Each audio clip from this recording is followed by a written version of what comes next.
of large cross-sectional area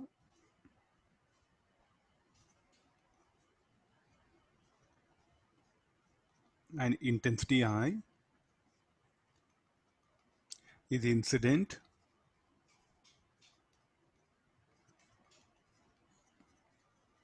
on a solid sphere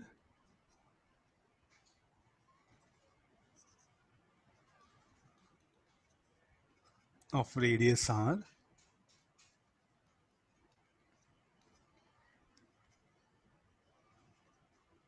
which is perfectly reflecting. Find the force exerted by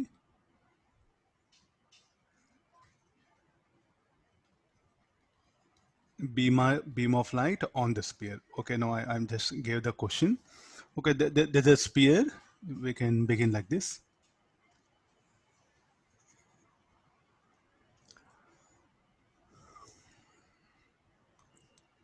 Radius of sphere, let it be r, and this is a parallel beam of light.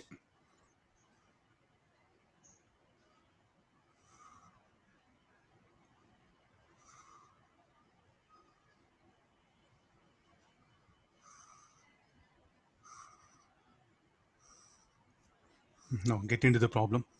So can we directly use the formula what we know? That's what I'm asking. So directly the formula you know, use that and try to think in another way and check it. What difference we are going to get that one. So let the intensity of the beam, let it be I. This red color dotted lines is the beam of light. This that sphere.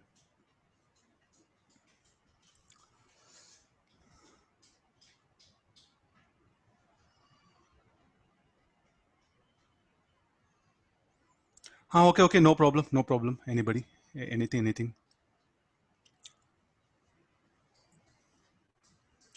I'll get into the question. What is the effective area? It's a parallel beam of light, no? Parallel beam of light. What is the effective area? The beam will notice of that of the sphere, pi r square, and it's a perfecting reflecting one. So what do we expect like the force radiation pressure for perfecting reflecting should be 2I by C. We know intensity I. Here you look at here, intensity I. So shall I, since we know formula, shall I write like this? Radiation pressure is equal to, as it is reflecting, 2I by C. Then what is the force? P radiation into effective area. So 2I by C, effective area pi r square.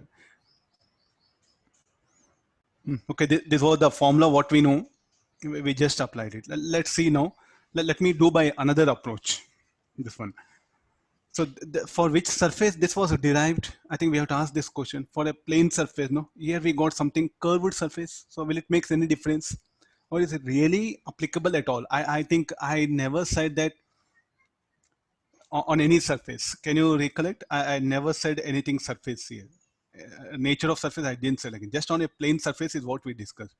On any surface, if it were valid, I would have, in the discussion only, I would have mentioned it on any surface. So therefore, definitely, I think it's a question mark, no? Like, is it this answer? It's better to work out based on mathematics than get the answer.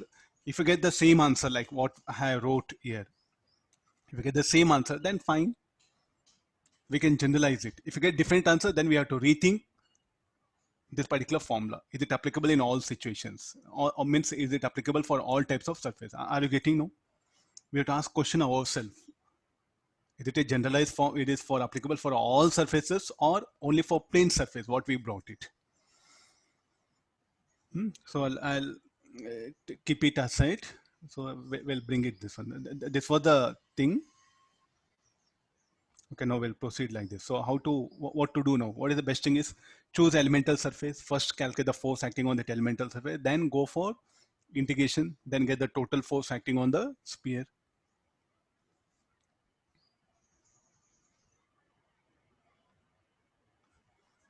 I'll just start with the diagram.